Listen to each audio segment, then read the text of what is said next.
Ao que está assentado sobre o trono e ao Cordeiro sejam tributadas ações de graças e honra e glória e poder por todos os séculos. Missão Evangélica Boas Novas. Programa Boas Novas. O que jamais passou pela mente de pessoa alguma em toda a história do gênero humano, salvação eterna, vida eterna de graça, sem participação humana nenhuma, é o que pregamos, porque é isso que significa o Evangelho da Graça do Senhor Jesus.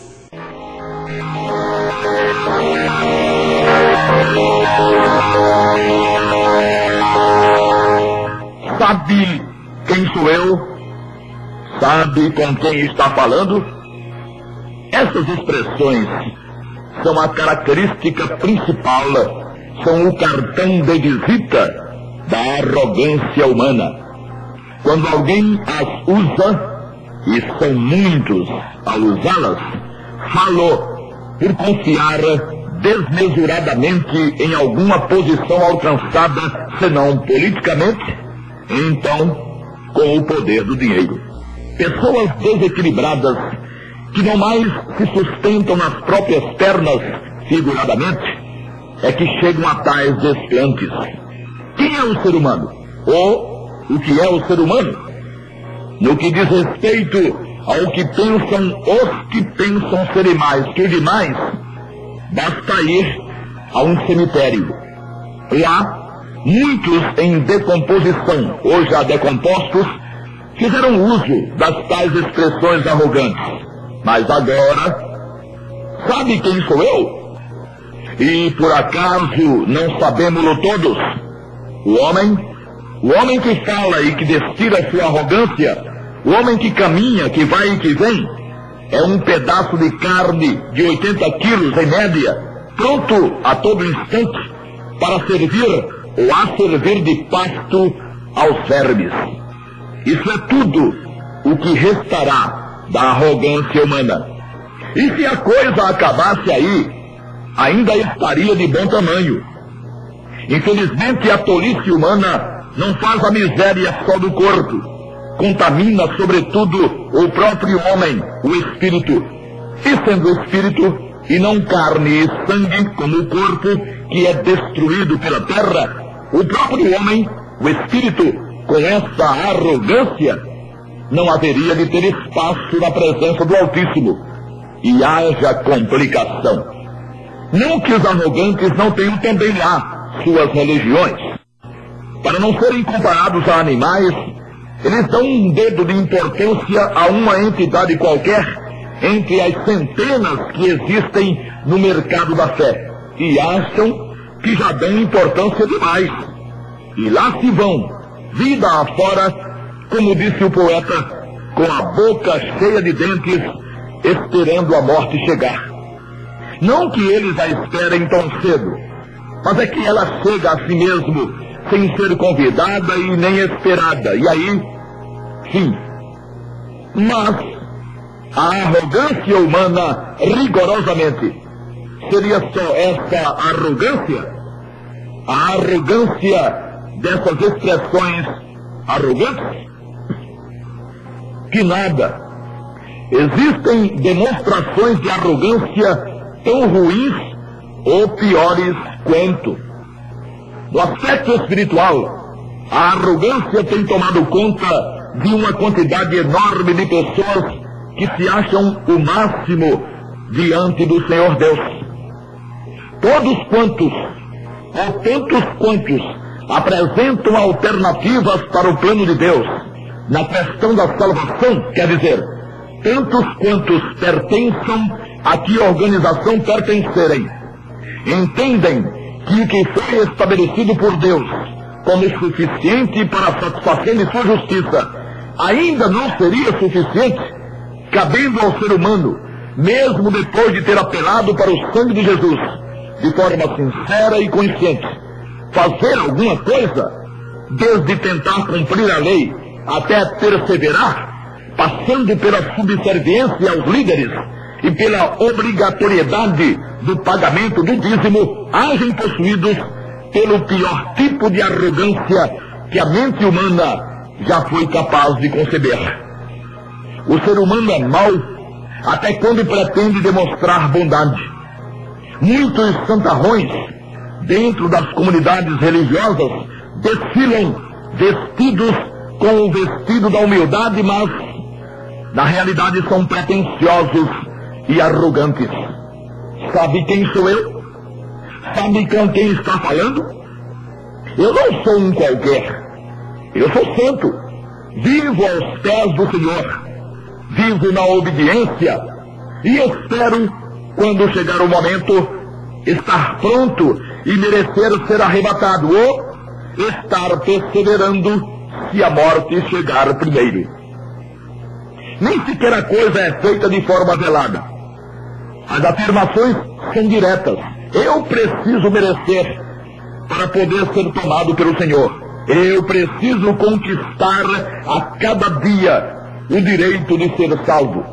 A arrogância é tanta que quando se pergunta a uma dessas figuras sobre sua salvação amanhã, a resposta é sempre a mesma. Bem, se eu continuar na presença do Senhor, se eu não cair em pecado, se eu permanecer na obediência, se eu continuar perseverando, se eu,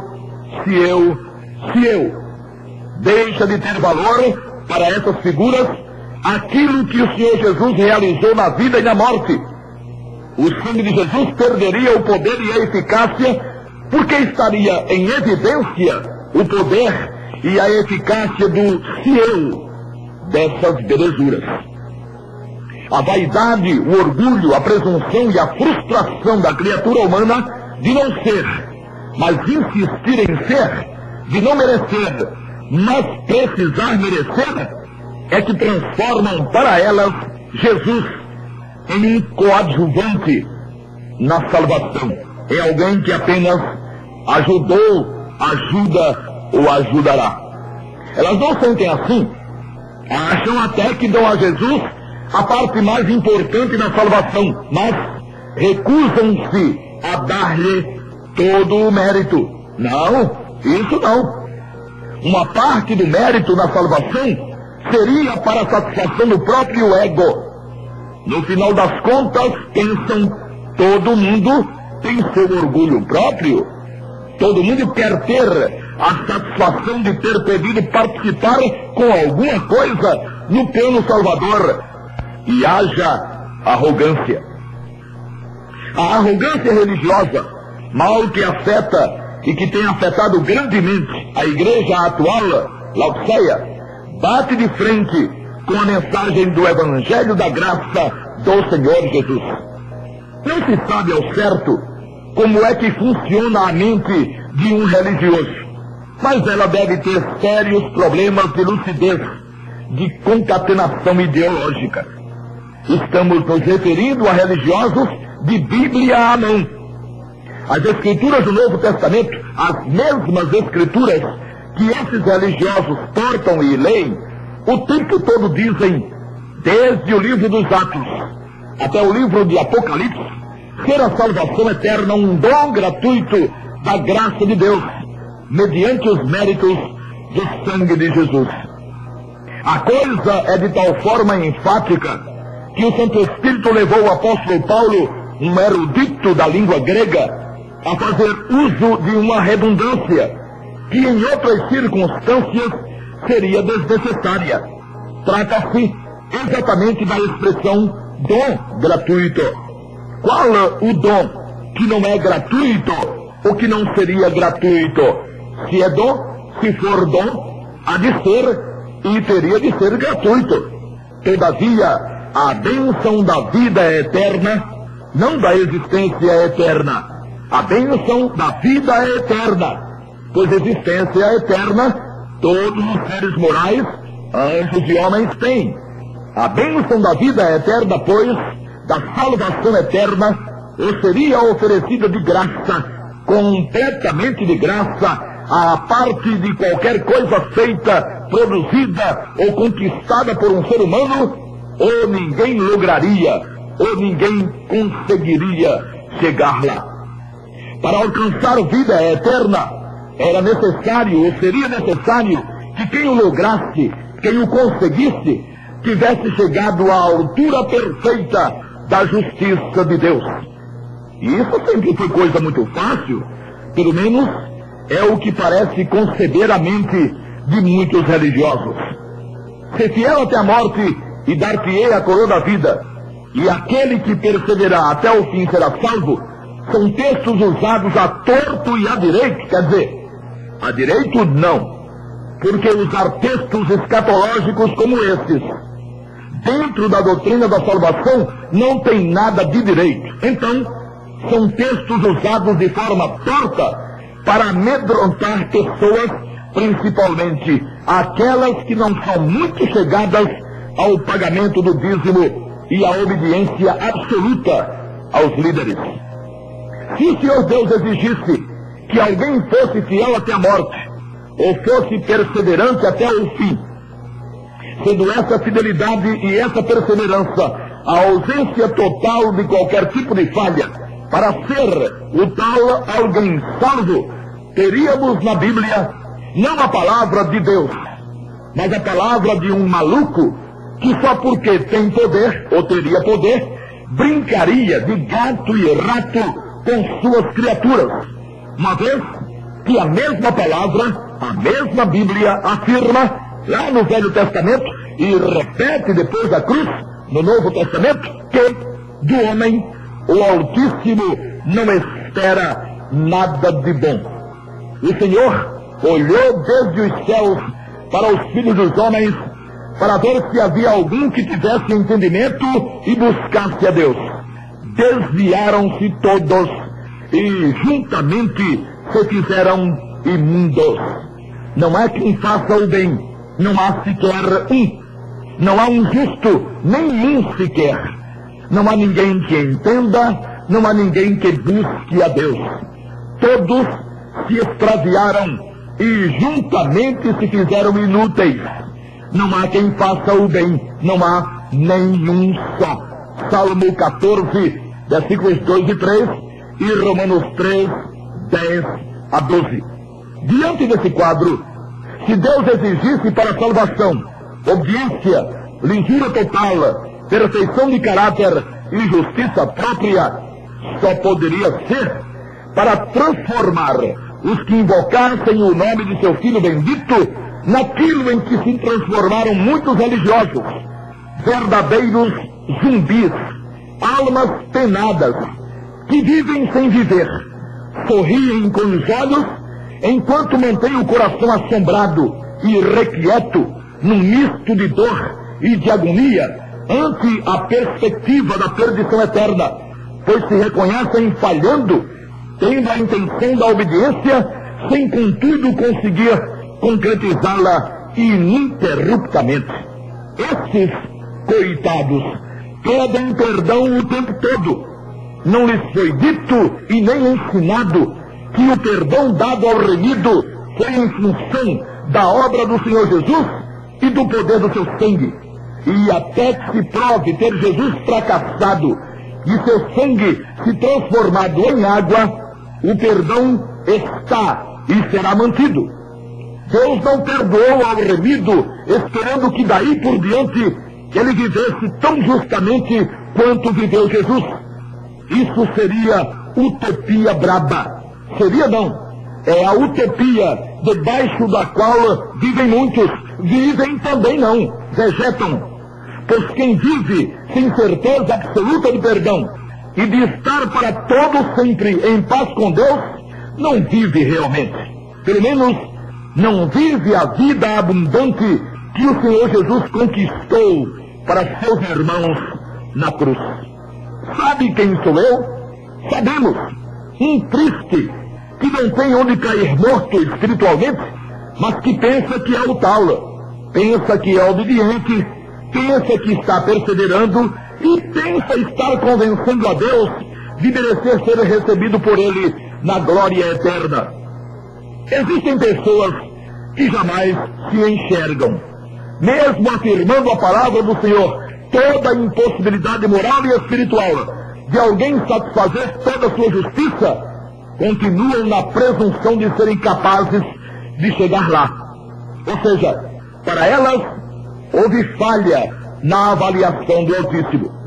E como para toda regra existem exceções, elas se veem como as exceções dessa regra, da regra do não há um justo nenhum sequer. Não havia, pensam elas.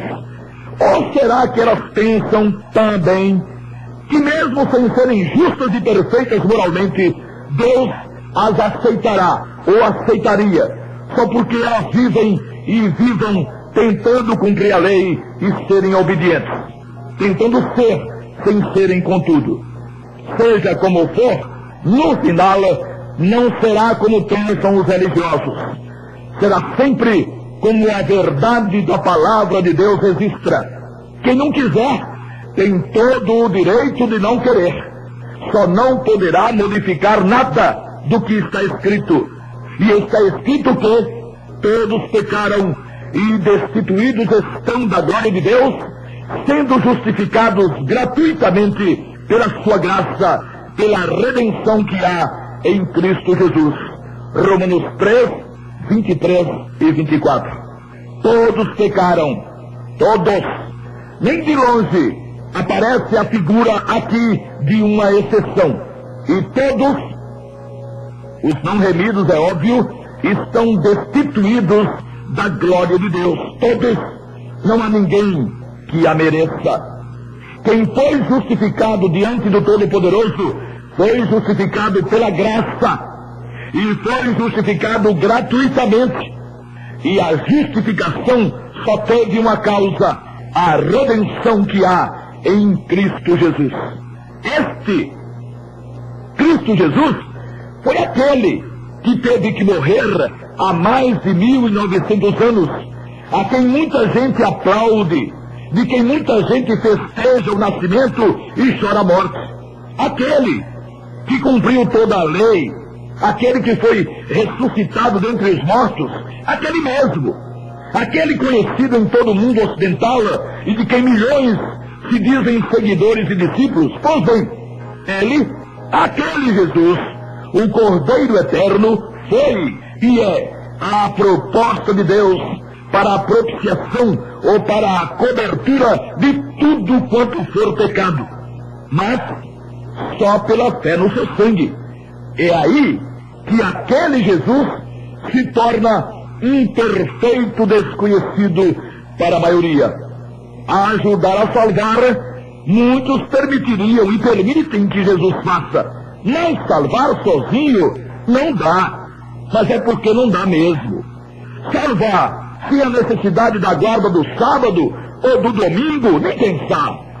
Salvar sem o salvo precisar jejuar, orar, distribuir esmolas e cestas básicas e pagar o dízimo, não tem graça. Salvar sem a perseverança e sem a fidelidade até a morte, isso não seria salvação. E mais uma vez, a proposta de Deus está sendo desprezada pela arrogância humana. Sabe quem sou eu? Quem é você, prezado ouvinte, nesse contexto?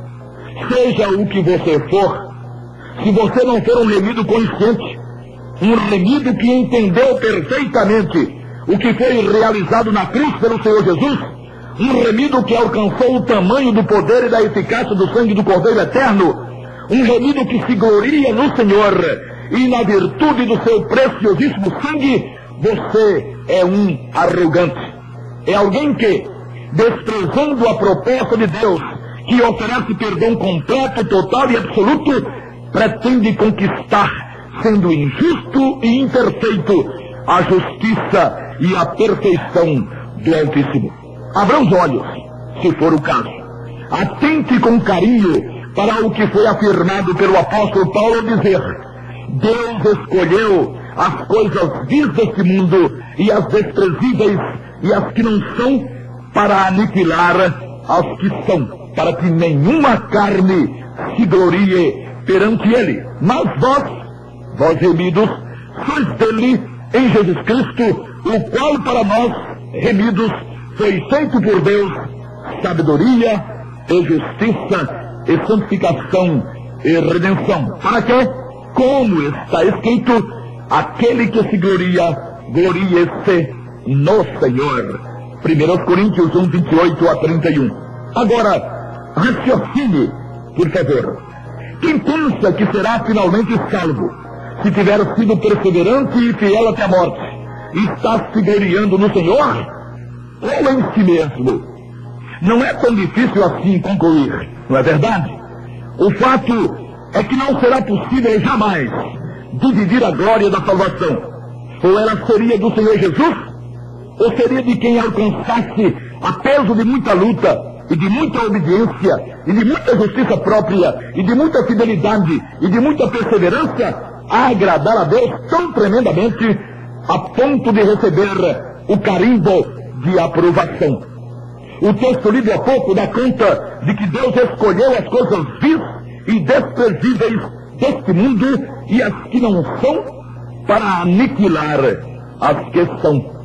Mas quem foi que disse que esses santarrões, que vivem pregando a necessidade de recursos próprios, como obediência à lei, fidelidade, perseverança e etc., para a salvação, se acham desprezíveis, se acham inúteis e vis? Se se achassem, não tentariam ser o que tanto tentam ser. Simplesmente admitiriam estarem no fundo do poço e reconheceriam no sangue do Senhor Jesus todo o poder necessário para a sua remissão completa e se gloriariam no Senhor. Entretanto, nunca dizem, jamais assumem a ousadia de afirmarem terem sido remidos para todo sempre. Isso lhes é proibido lá por seus chefes. E o Senhor deixa de ser glorificado como Salvador perfeito e absoluto em função da desconfiança que dizem não ter, mas têm e professam pela própria covardia em proclamar a suficiência do sangue de Jesus em sua salvação eterna. O maldito ensino de uma salvação vai e vem, a depender do próprio salvo, é uma das colunas da igreja atual, Laodiceia, que aos olhos do Senhor é desgraçada, miserável, pobre, cega e nua. Apocalipse 3:17. Vamos para frente. O Bema vem aí. Quantos não vivem gritando glória a Jesus só no grito mesmo? Os que na hora de darem a glória de ser ele Salvador, glória que ele conquistou na cruz, negam-na, pois não acreditam tenha sido possível o seu sangue remir de forma tão perfeita o pecador. E ainda dizem que a doutrina da salvação eterna, do salvo uma vez, salvo para sempre, é diabólica. Vai dar certinho para esses. O fim está chegando. E eles nem sequer terão o benefício de alegarem não conhecer a verdade, pois a conheciam. Esconderam-na e negaram-na para não atrapalhar o crescimento de seu grupo, que alcançou importância nacional ou internacional e que cresceu na base do medo imposto aos seguidores. Medo exercido exatamente na ausência da glória ao Senhor. Medo como consequência da falta de confiança no poder do sangue do Cordeiro de Deus. O homem, o ser humano, precisa confiar em alguém ou em alguma coisa. Ele sente necessidade disso. O pavor do enfrentamento da coisa eterna gera de forma inexorável essa necessidade no espírito humano. O remido consciente, aquele que confiou de forma absoluta no Senhor Jesus, nem pensa em confiar em si mesmo na prática de alguma coisa. Se ele depositou toda a sua confiança no poder do sangue, não sobrou confiança nem para depositar em sua própria obediência, ou perseverança, ou justiça, nem para depositar em alguém mais, como por exemplo em Maria. Todo remido foi remido pela mensagem da cruz, trazida pelo Evangelho da Graça. Isso porque a mensagem da cruz é loucura para os que perecem, mas para nós que somos salvos é o poder de Deus. 1 Coríntios 1:18. Agora, se o remido que foi salvo e remido pela mensagem da cruz, que é a mensagem do sangue de Jesus, e que é o poder de Deus, ainda pudesse voltar à sua situação anterior de perdido, então a mensagem da cruz não valeria coisa nenhuma, nem seria poder de nada e nem de ninguém. E por acaso não é o que confessam e professam, seja ela os que pregam a própria jactância e destilam a arrogância do merecimento próprio? Que fazer, nobre ouvinte? Confiar nas afirmações da soberana palavra de Deus? Ou confiar na desconfiança de determinadas pessoas que falam de Jesus e de seu sangue, mas que o consideram menos importante que sua própria obediência? Não fique por aí, atrás dos que pensam arrogantemente de si mesmos, pensamentos totalmente diferentes do que pensa Deus. E se quiser discutir, não discuta conosco. Aproveite e discuta com Deus. Diga-lhe de sua insatisfação por ter permitido Ele que ficasse escrito e que estivesse escrito que todo aquilo, aliás, tudo aquilo que o Novo Testamento registra sobre o dom gratuito da vida eterna e sobre a certeza inabalável de salvação. Diga-lhe que não deveriam estar escritas afirmações como: se com a tua boca confessares ao Senhor Jesus e em teu coração creres que Deus o ressuscitou dos mortos, serás salvo, porque a Escritura diz: todo aquele que nele crê não será confundido, porque todo aquele que invocar o nome do Senhor será salvo. Seja franco, demonstre toda a sua indignação e toda a sua raiva pelo fato de ter Deus tirado do homem, tirado de você, no caso, qualquer chance de fazer qualquer coisa. Repita para ele aquelas sábias expressões: sabe quem sou eu? Sabe com quem está falando? É provável que ele nem saiba. Então faça-o ver o quanto você é bom, justo, perfeito e merecedor de sua santa aprovação. Agora, se você acha isso ridículo, então saia daí, logo de vez, e invoque o nome do Senhor Jesus para a sua felicidade eterna. Amém.